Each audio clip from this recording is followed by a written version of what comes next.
I'm going to be honest with you guys. 2026 has been absolutely cooking me, wrecking me, whatever you want to call it. It just feels like every single day since we have started this year, at least most days, I wake up and life just throws me 5 jabs and a right hook to start my fucking day. And it's just exhausting. Now, I know that this is a complete deviation from my normal finance videos, but I do actually think this video could still be important for a few reasons. The first reason is that I want to be real with all you guys and show you that although I invest X amount every month or I have a certain savings rate, life is still throwing shit at me too. Especially this past 5 weeks or so, it has just been brutal. I cannot catch a break. So that's the first reason. Now, the next reason is that I do want to at least talk through how I get through phases of life like this, because this is going to happen to everybody, whether you're doing well, whether you're not doing well financially. It's not even pertaining to finance. It's just no matter what in life, you're going to have shit that gets thrown at you. And the real thing is, how can you handle these conflicts and how can you work through it? It's super important to be able to do that, because if you just throw your hands up and you give up, that is going to probably not make life any easier for you, at least if I were to guess. So that is the second reason. Now, the third reason is actually just to make this video to document it so that later on, hopefully this year, I can reflect back on this time and realize, damn, things do get better. Because when things are going good for you, you're not thinking that shit's going to go south. But then when things go south, you're also thinking, damn, is it ever going to get better? So I'm kind of in that dilemma right now. To be honest with you guys, I do not expect this video to do well at all. I bet this video is going to tank, but that's okay. And I know that this video is going to sound like I'm venting because honestly, you guys, I am. So before I even jump into explaining the past 5 weeks of my life, how has your 26 been going? Comment down below. I do genuinely hope it has started out a lot better than mine. And I also want to say that I know people have a lot worse things going on in their life than I do. So I'll talk about that a little bit more at the end. But just starting out with the beginning of the year. So starting out with the year, my girlfriend had the flu for like 3 weeks straight. So, I'm trying to take care of her as much as possible. And by the time she gets over the flu, we have a great date night one night. We come back, we go,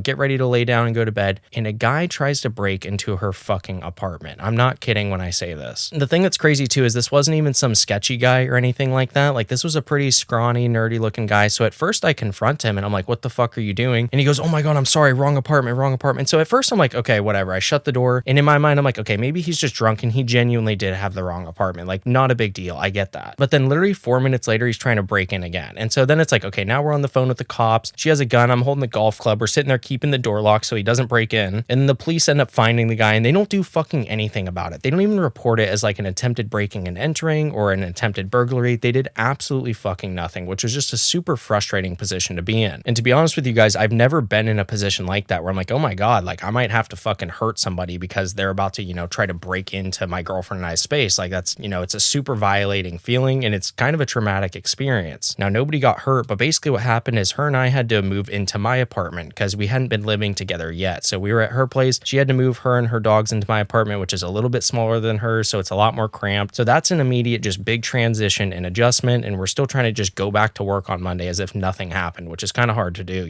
So in the meantime, though, we are trying to move into a house. That way we do have more space and we do have a yard for the dogs. That way we're not, in an apartment anymore. And the thing that's actually interesting about the area we're in is that renting a house is not much different than renting an apartment. Like the cost of it, like obviously, the utilities and stuff are going to be different because a house is larger. You're going to have a yard. There's stuff like that. But the actual rent price is really not different. Like you could get a 3 or 4 bedroom house for the same price as a 2-bedroom apartment. So it's kind of crazy in that sense. So that is how my year has started out. But on top of this, work since the beginning of this year has just been an absolute hellhole. And when you work a 9 to 5, regardless of whether you're blue collar or white collar, no matter what you do, having to deal with shit at work, when it gets bad, it is so annoying because then you're just stuck in it every single day. And I don't know how many of you guys work a corporate 9 to 5, but if I have to hear another 50-plus-year-old guy tell me that AI is going to solve all the world's problems, I'm going to fucking explode. Like, don't get me wrong. I think AI is great. I think it can help me in a lot of my work, but it's not going to sit there and develop and build these huge models, at least not yet. It's not there yet, and that's okay. It can't type and do work for me. It can only assist me if I need direction with my current work or if I need it to summarize a PowerPoint or things like that. Like, it can help me analyze completed work, but it can't actually do work for me. And I've even leveraged AI to help me, automate things and, make things a lot easier with my job. But literally the average sentence these days in corporate America sounds like this, especially from like the big execs and higher up people. Hey, have you guys considered that we could use AI and then we could AI the AI? That way we create efficiencies and we can optimize our AI. Like, they're just saying a bunch of fucking buzzwords. They don't even know what they're actually saying. They just throw it around as if it's going to solve all of our problems. And as somebody who uses Microsoft Excel a lot, the Copilot plugin for Excel, it's stupid. It literally does not help me in any single way. But the Copilot plugin for Teams does help a lot more. But even then, if you send it some basic ass Microsoft Excel Excel file, it does not understand it. Like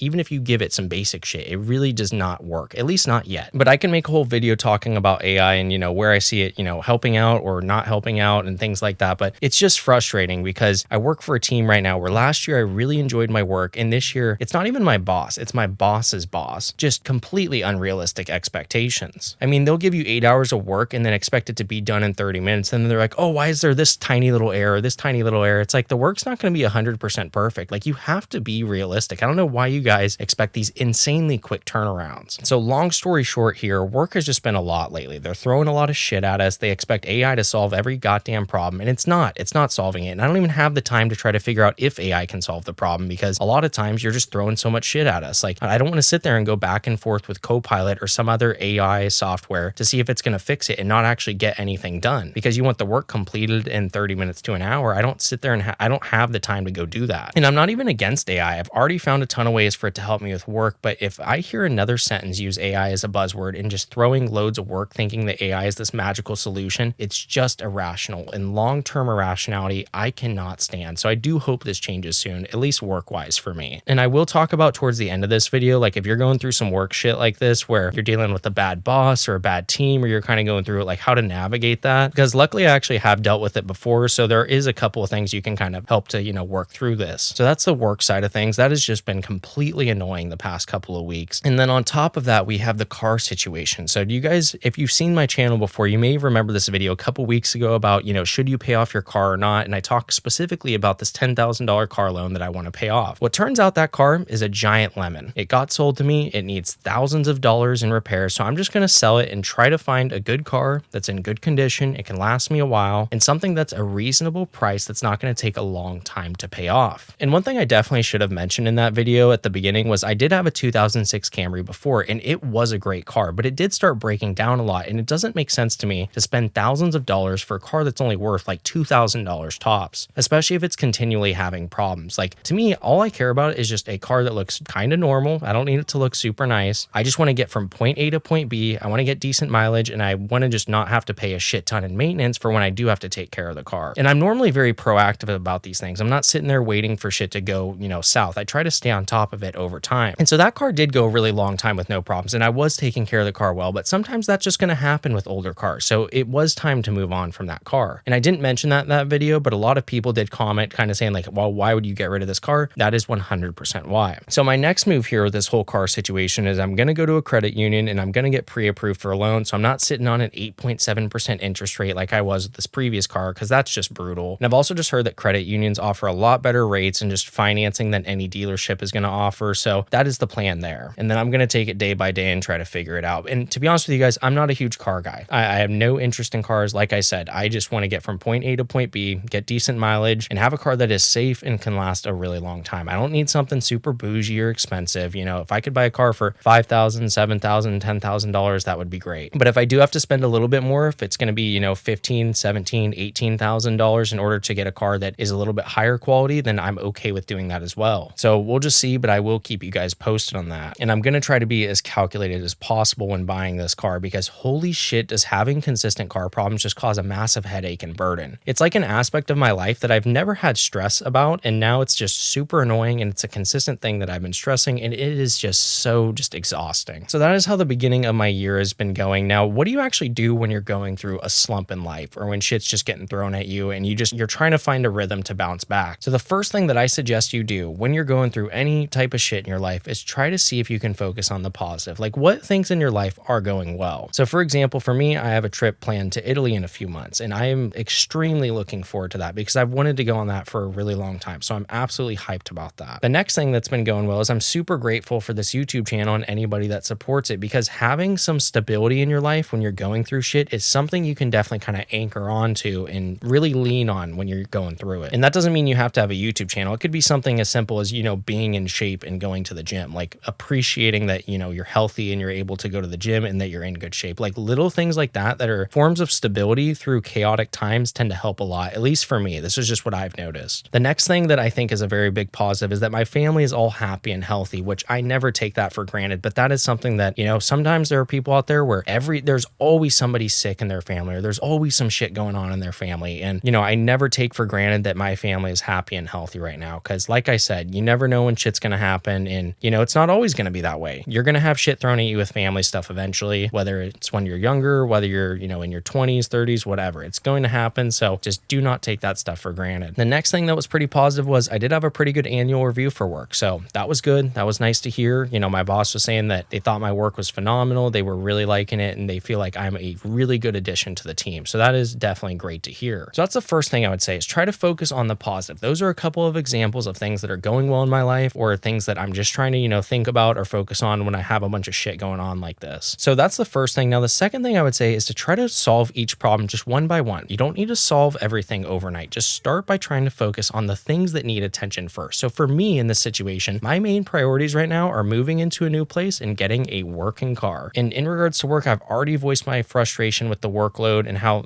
some of these requests and turnarounds have just been completely detached from reality, just extremely unrealistic. And so if this type of stuff continues, like medium to long term, if this continues for another couple of months, I'm just going to look for a new team internally to apply to and go work for them. I really don't have patience for bullshit, and I don't believe that you should too. If you're showing up and you're trying your hardest every day and you're just getting dunked on, whether it's by your boss or their boss or, your team or whatever it is, don't sit there and deal with that shit. Get the fuck out of that position as soon as possible. Now, I'm not saying to quit your job. Do not quit your job until you have a new job, but maybe start applying for new jobs. Like I said, I've job hopped before. I have no problem applying internally to a new team if I do not like the position I'm in for a medium to long period of time. But again, we're only 5 weeks into the year. This could definitely change over the next couple of months, but I've definitely communicated my frustration with this. So if things don't change, I'm definitely getting the fuck out. So I'm still going to work hard in the meantime, but I will not be taking any shit long term. It's just that simple. It doesn't make sense when most of the work is getting thrown to a couple of people on our team and a bunch of people are sitting on their asses not doing anything. I'm not going to do that. So in regards to a workplace situation, if you're in that position, I highly recommend that you try to take a similar route to what I'm doing here if possible. And then the third thing that I would actually mention here is to communicate some of this stuff with other people. Like tell somebody, whether it's a friend, a family member, a girlfriend, whoever it is that's in your life that you can trust, tell at least one person that you're going through some shit and explain what you're going through. Now, I'm truly not saying that I'm depressed or I'm sad, but holy fuck, does just having back to back to back bad things stacking up just stress me out. And I know it's pretty hard for a lot of guys to talk through stuff or talk about their feelings, but if you can at least talk to somebody, I'm not saying you got to be crying and bawling, just talk to somebody about what you're going through. It will make things a lot easier. Even if they're just listening and they don't give you advice, if they just listen and you feel heard, it's going to make you feel a little bit better. And so if you can have somebody that you can lean on and,